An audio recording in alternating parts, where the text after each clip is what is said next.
I'm standing awkwardly in the bathroom while another wolf moves busily around me, making short, clipped comments about my odd shape and tiny stature. He's the first wolf I've seen that isn't part of the Imperial family, so I keep trying not to stare at him while he turns my head left and right, smudging a black substance on my face while he does. Meanwhile, Amicus stands behind us, his face showing a mixture of amusement and concern. I raise an eyebrow at him through the mirror, but he just shrugs in response. Do not move your face, please. I look straight ahead again, letting him smudge the black makeup on my face, still trying not to stare. He's hunched and droopy, wearing some type of monocle with flashing lights. The lens sticks out every now and then with the mechanical droning sound as he examines his work. Also, I'm in a dress. There's no getting around it. I'm in a blue, tight-fitting gown that's covered in intricate gold designs. It's beautiful, no doubt, but I'm not really one for dresses, and I feel my face heating up with embarrassment every time I look into the mirror. So instead, I focus on staring at the wall, or Amicus. So why aren't you getting dressed up? Do not speak, please. Me? Well, I'm already dressed the part of the Emperor. Amicus fans out his cape with both paws. I start to roll my eyes, but stop myself before the wolf can yell at me again. I realize that he's painting black stripes on my face, and it immediately reminds me of tiger stripes. After that's done, he does the same to the exposed parts of my arms. Remember not to touch or itch at your face. Also, keep your arms away from your body unless you want to ruin the fabric with powder. The wolf finally steps back, giving a snort of approval before turning and stuffing his equipment into his bag. Thank you. You're welcome.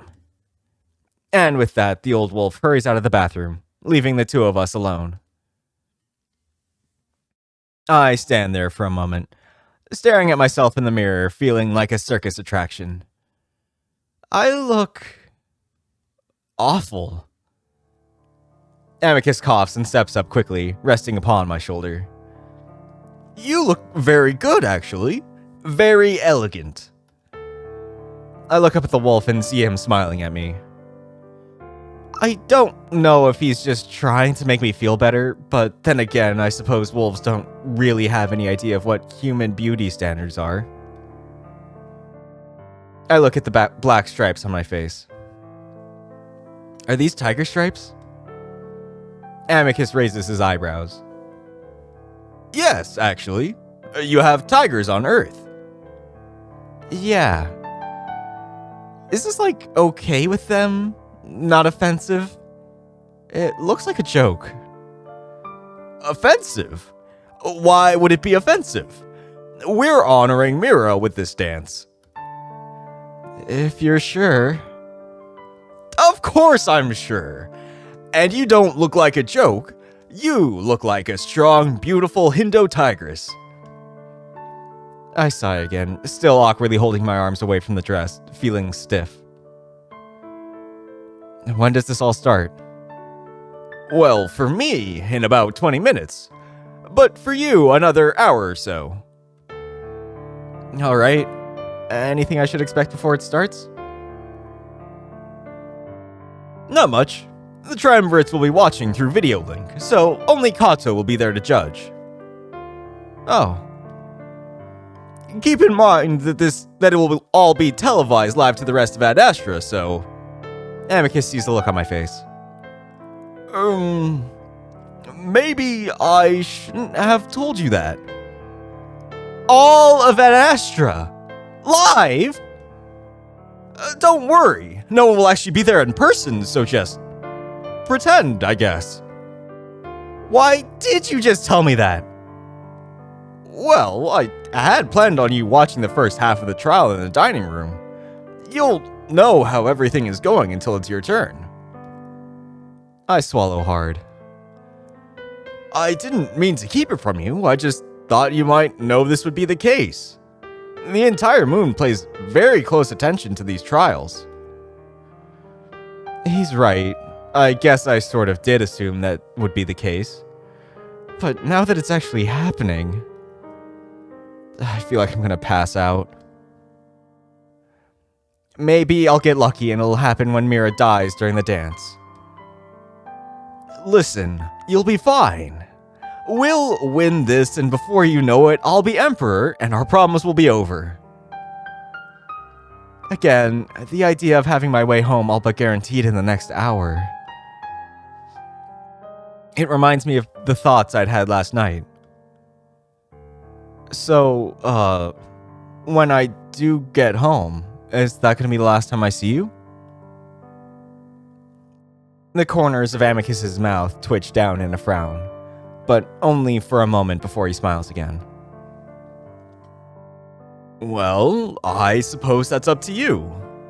With unlimited access to the stretch, I might be able to make visits every now and then. Would you like that? I don't even have to think about it. Yeah. Amicus's smile widens. I would as well. Yeah, I mean, you're my friend, and I'd want to hear about the results of your empire. But then Amicus's smile falters, then turns into a frown. What? The wolf is quiet for a moment, then his ears flatten.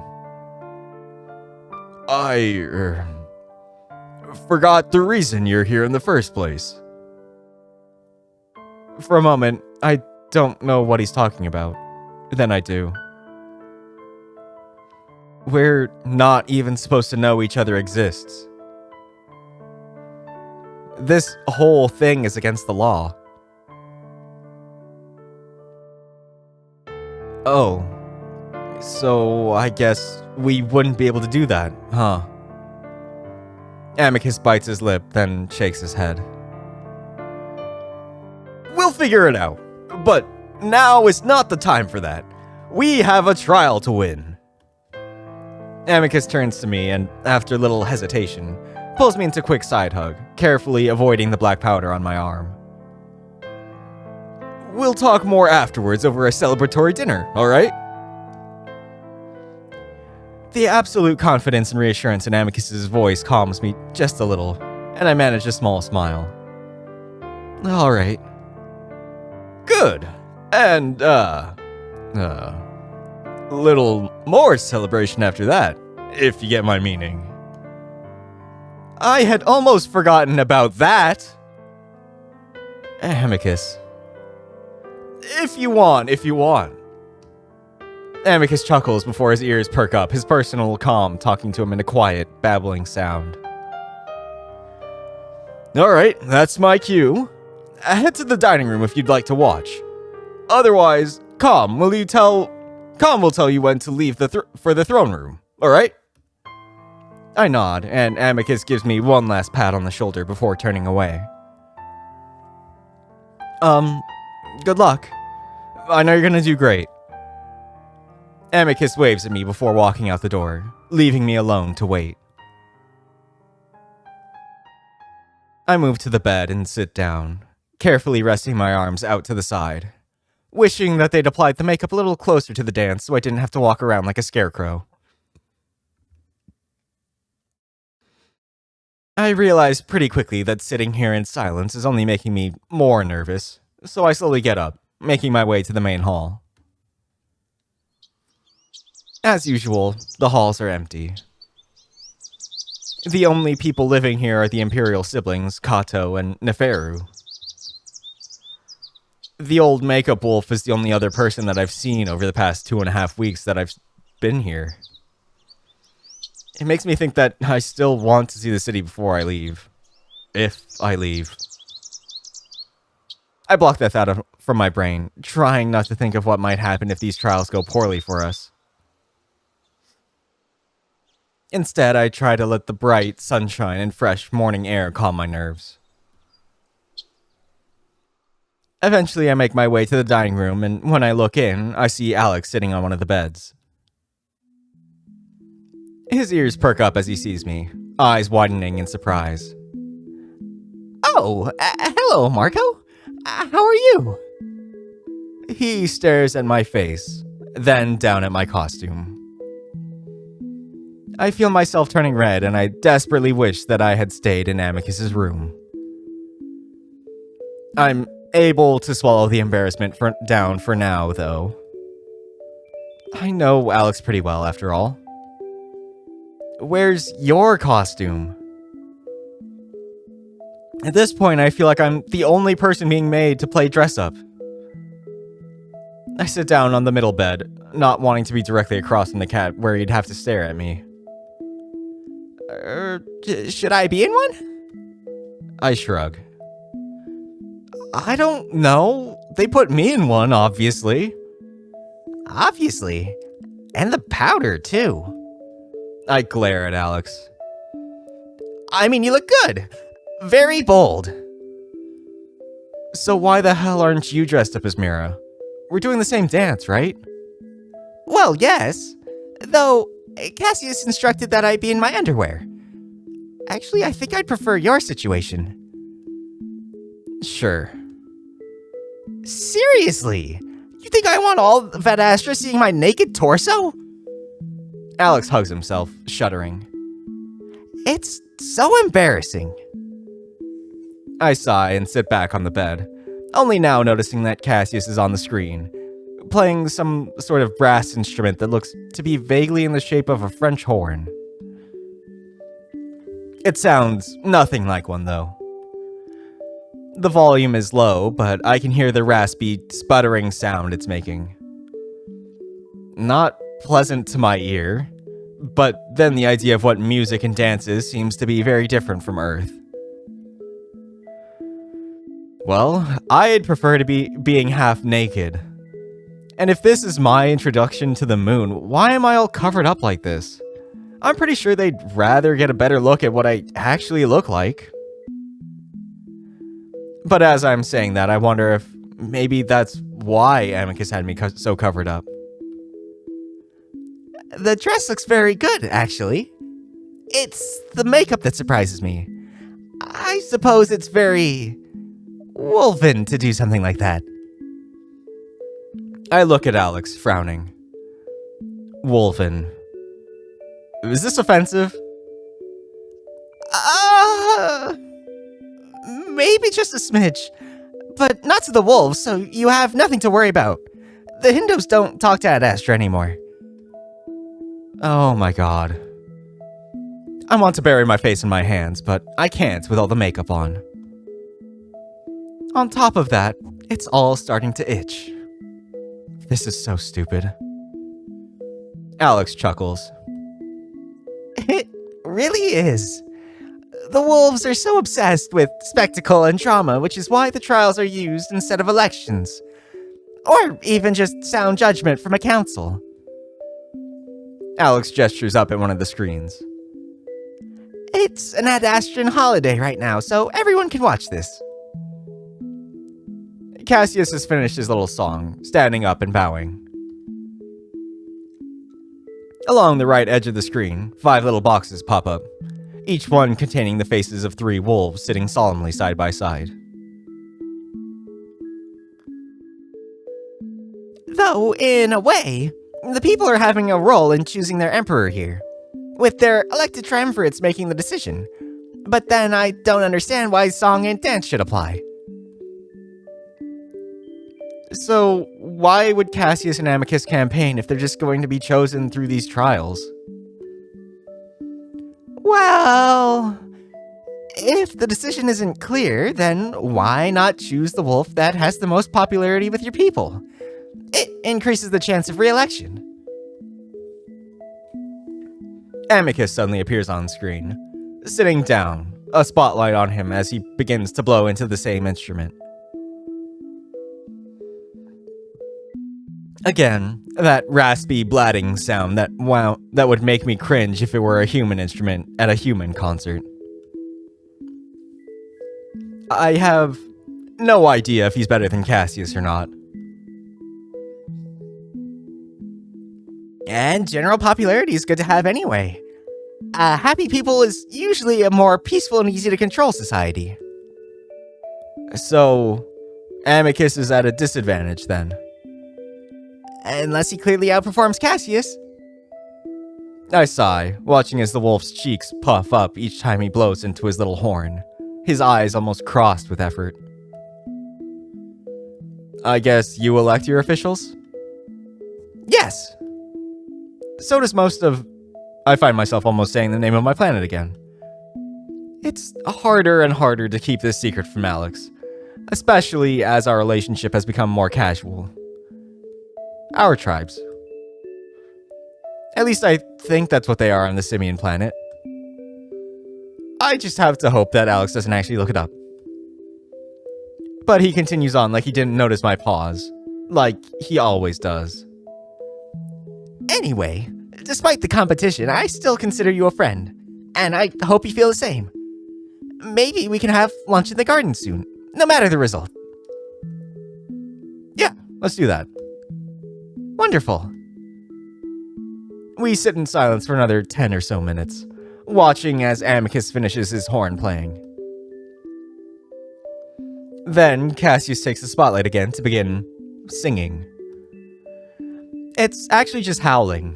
Cass's head leaned back, muzzle tipped toward the ceiling, looking just like a wolf on Earth as it howls to the moon. I think he's saying words, but I can't really understand, especially with the odd, high-pitched tone it has. Meanwhile, a little gauge pops up in the bottom screen. A needle going back and forth with the pitch of the howl. They want that indicator to stay in the middle. It represents better control over their song. It's short, only a few minutes before it's Amicus's turn, doing much the same as Cassius, except his howl is deeper, fuller. A lot better, I think. I also like to think that the needle stays in the middle more often than it had for Cassius, but I'm not sure. Toward the end of Amicus's song, Com's voice crackles gently over our heads. Alex, Marco, the dance begins in 5 minutes. Please proceed to the throne room doors. My heart skips a beat as we both stand up, Alex leading the way to the hall. I wonder if he's nervous too. Even though he looks calm, his tail lashes back and forth as we walk. I don't try to talk to him, feeling like we're both a little preoccupied with our own thoughts right now. We get to the big double doors and wait side by side. Alex's paws are folded neatly in front of himself, so I do the same. I try to breathe evenly. I've never been good in front of big crowds, and even though it's technically only Kato in there, I can't forget that millions of people are going to be watching. Dance trial begins in 5, 4, 3, 2. The doors slide open and I find myself staring into a darkened throne room, the windows deeply tinted so that only a vague hint of sunlight comes through. I immediately see Amicus straight ahead of me, bathed in a bright spotlight. The same can be said for Cassius, about 10 meters to his right. Kato sits on the throne, just like in my dream.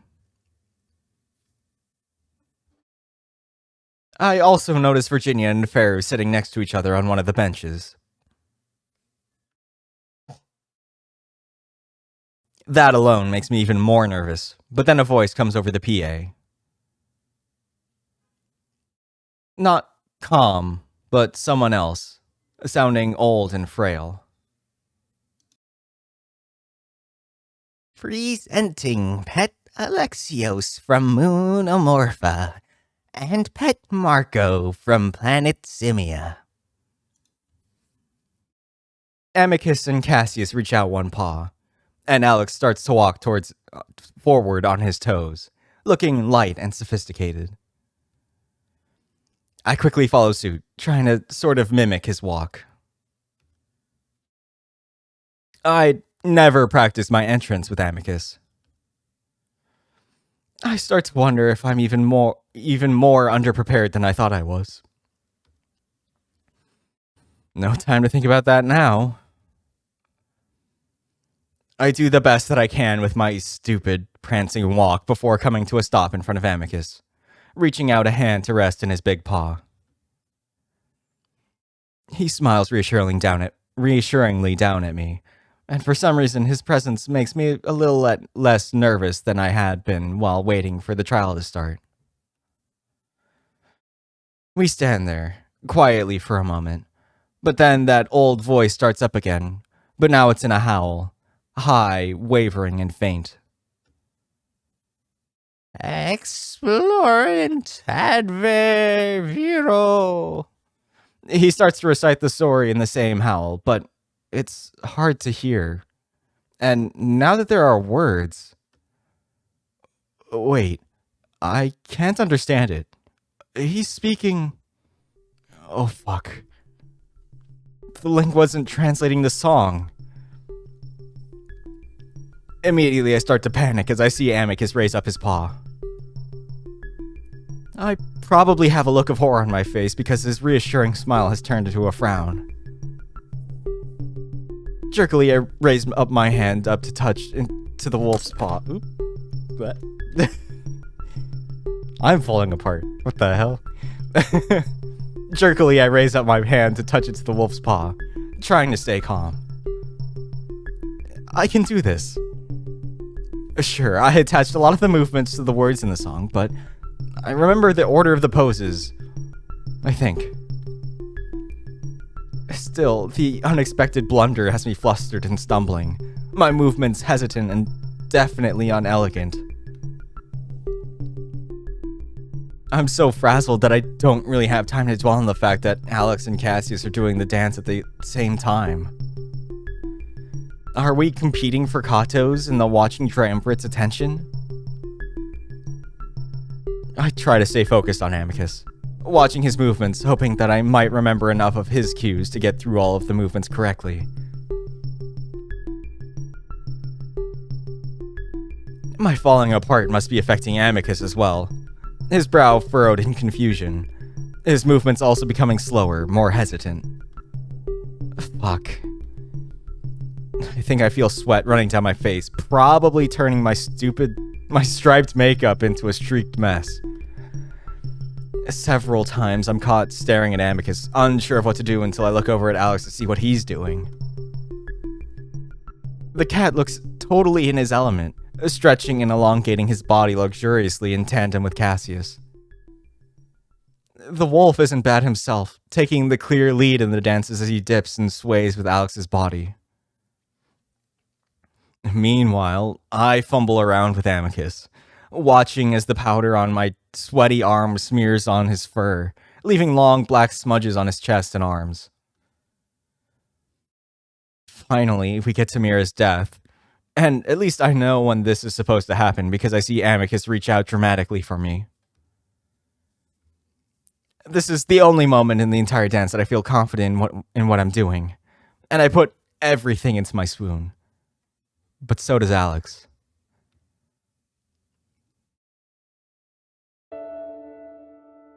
Amicus is already next to me to catch me before I can start to fall. But Alex swoons while Cassius is still meters away from him. But the other wolf smoothly glides to his side to catch him. Alex lays there in Cassius's arms, splayed out dramatically, looking somehow serene and distressed at the same time. The spotlight almost makes the pair glitter, and even I feel like there's a good deal of chemistry between the two of them. There had been a small but definite hope on my end that Alex might help us out here, and maybe throw the dance in our favor with a fall or stumble. But it looks like he's putting everything into the performance. Cassius, despite his reputation of being weak, looks strong and confident, easily supporting Alex's weight as the cat dips further toward the ground. At the same time, the wolf's howl reaches a new pitch, the climax of the story. And that's when Alex turns his head to Cassius for a deep, passionate kiss.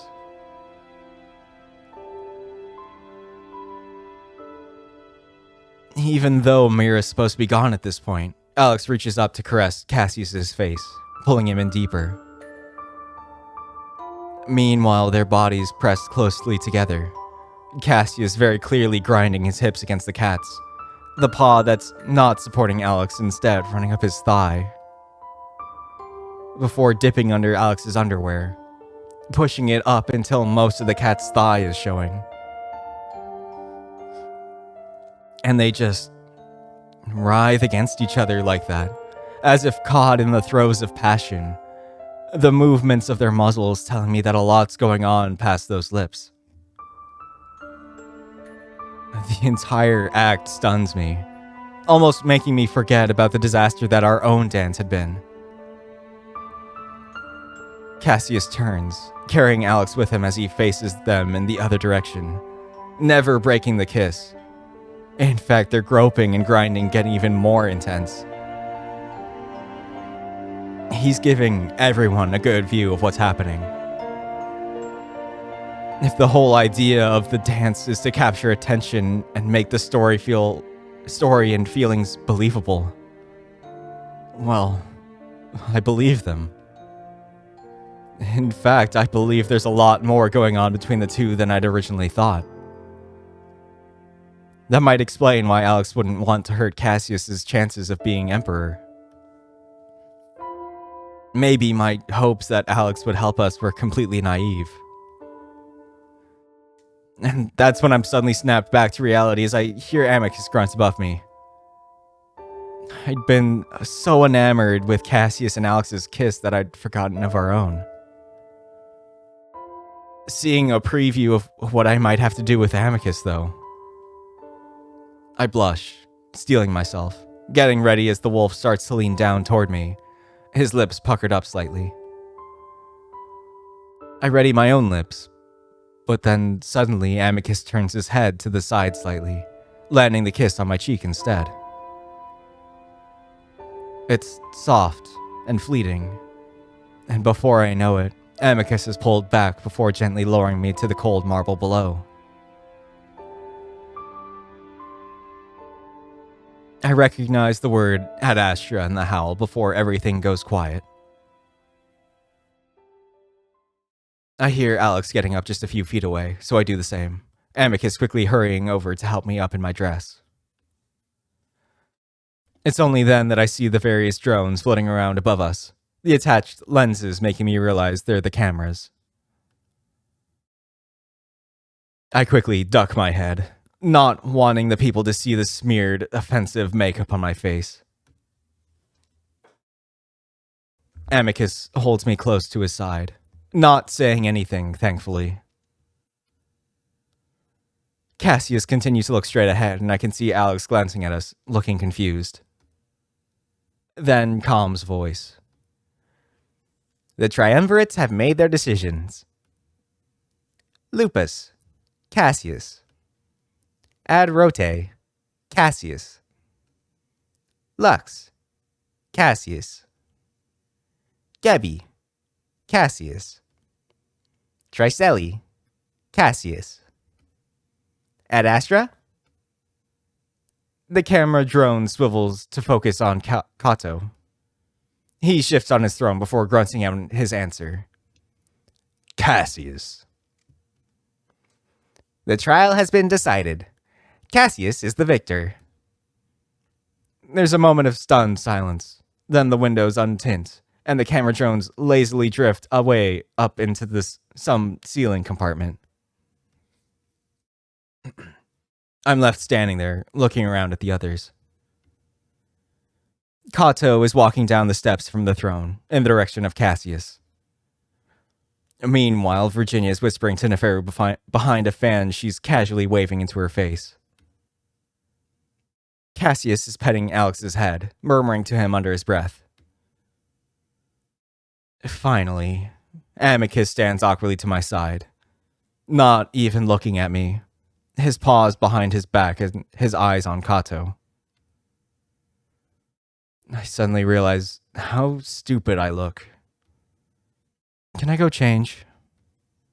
I mumble to Amicus, keeping my voice low like everyone else, as if we're in a library or something. Sure. Do you want... I don't let him finish.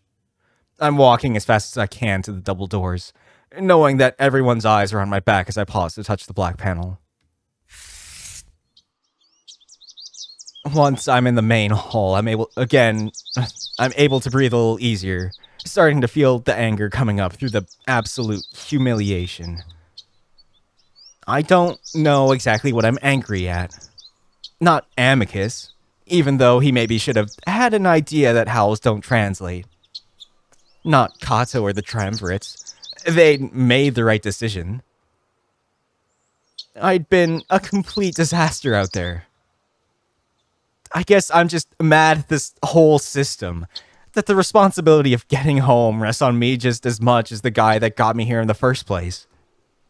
It isn't fair. So I guess I am pissed at Amicus in a way. But the anger is a lot broader than that. I'm angry at the entire situation. I go straight to the bathroom, roughly trying to yank off the stupid dress. It's tight around my neck, and I spend the next minute doing an awkward dance, trying to find the buttons on the back so I can loosen it. Eventually, I just rip it off before wiggling out of the dress, feeling a little guilty only after I see the beautiful fabric crumpled up on the ground. I stand there, breathing heavily, sweaty, and hot. I look in the mirror, and I'm a little surprised to see the makeup still mostly intact on my face. Which reminds me, I'm also pissed that the first time I got paraded out into public, it's in a racist costume and makeup. I get in the shower, letting the hot water run over my face, feeling a little better now that I'm alone with my thoughts, and out of the tight dress. Still, my mood is a bit dark. I guess now I can actually start to consider that I might be living here forever. While my mind initially rejects the idea, I guess it's not the worst fate. I'll at least be living in a palace with Amicus, and I know he'd take care of me. At least, I think he would. Maybe this whole pet thing is temporary, and if he loses the trials, he'll just throw me out with the trash. Maybe kill me like he'd once mentioned on the ship. Under my gloomy contemplations, though, I know that's not the case. He wouldn't do that, but I can't promise myself that I'd be able to keep friendly with him if things really do go south. He told me this would be easy so many times. Even if the lingua hadn't messed up, I doubt we still would have won. After a good half hour, I finally get out of the shower. I stand in front of the fans for a bit, enjoying the way it whips my hair around before I pick up some underwear off the hook and tie it on.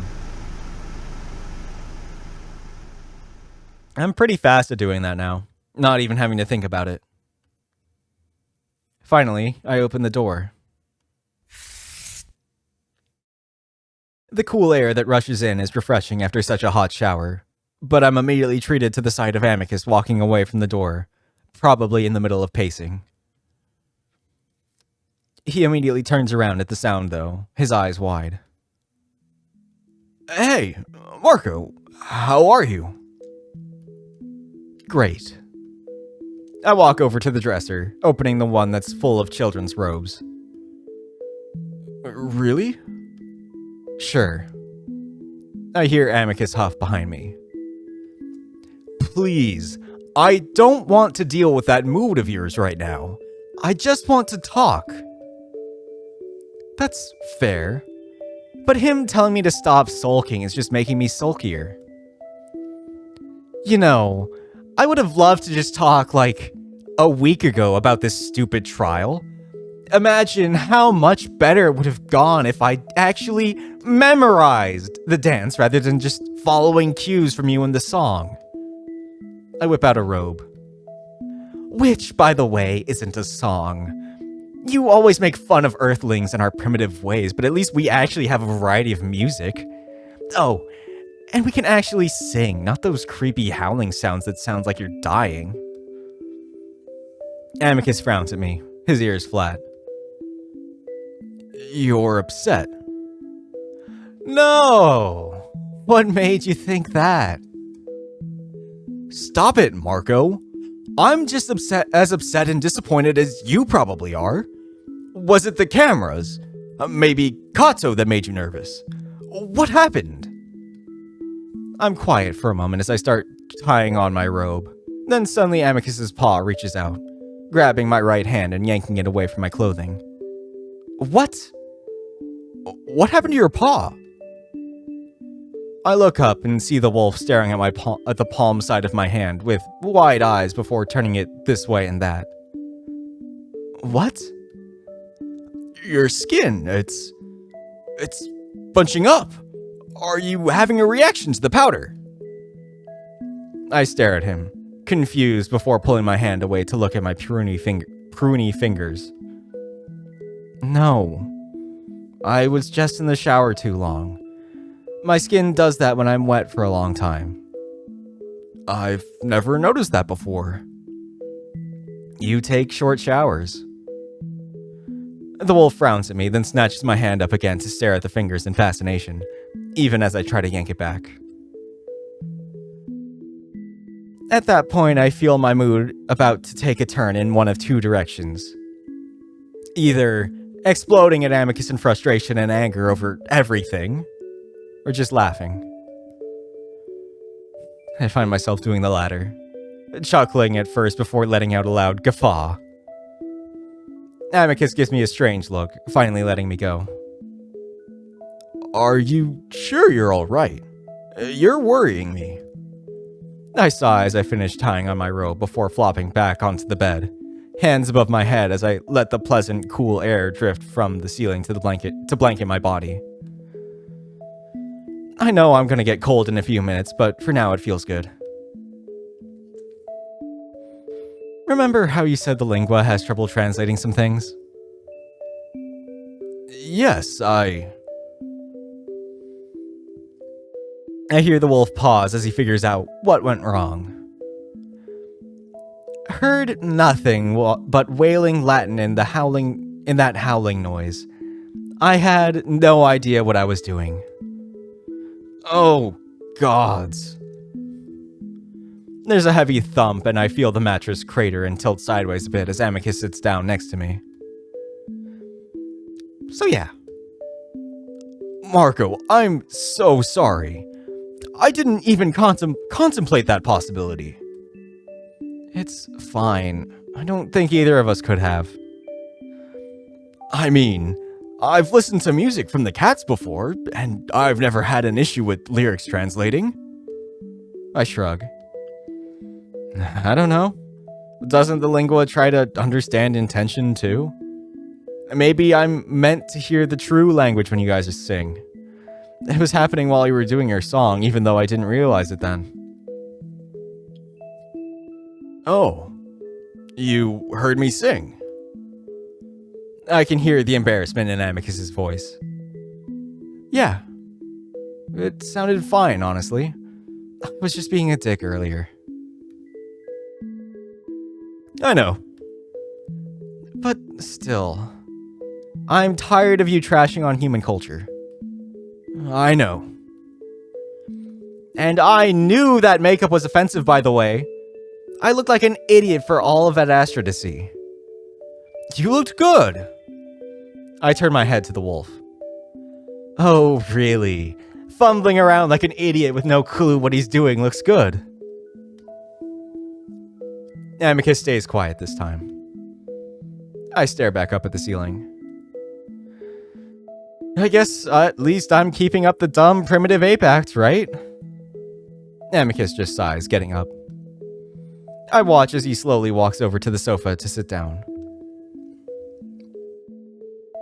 I have to say that although you are a very kind, intelligent person, you're a very frustrating when you get into these moods. Frustrating? Just so gloomy and self-defeating. You remind me of Cassius sometimes. I pull a face. Since when is he self-defeating? He seems pretty full of himself to me. You don't know the real Cass. He very much dislikes himself. Also, don't compare me to your brother. I really don't want to be thinking about him right now. I'm just saying, I prefer you in lighter spirits. It suits you more. I'll work on it. A long silence goes by, and with the way that Amicus is shifting around, I can tell that he wants to ask me something. What is it? Well, I guess that little celebration is out of the question now. The dinner? I sit up suddenly, giving him an incredulous look. Seriously? Whoa, I was just kidding. We just lost the trial. You're one trial away from losing the emperorship, and you're seriously thinking about that. I was just having a bit of fun. No, you want a pity handy. It's not like I need you to do it. I can get the job done myself. Then do it. I will. Amicus sits there huffily, not making eye contact. I sigh, remembering what the wolf had said about improving my mood. I often criticize Amicus for his tantrums, reminding him that it won't help us to sulk. It's kind of hypocritical that I don't hold myself to the same standards. Sorry. I've just got a lot on my mind, obviously. Listen, I know this went very much differently than what we had planned, but I will certainly win the next trial. I've debated Cassius many times before. Do I have to do anything? Other than watch? No. When is it? 2 weeks from now. You'd better win. I will. I sigh again, realizing that the knot I've had in my stomach the past few weeks has a bit longer to stick around. And I might still...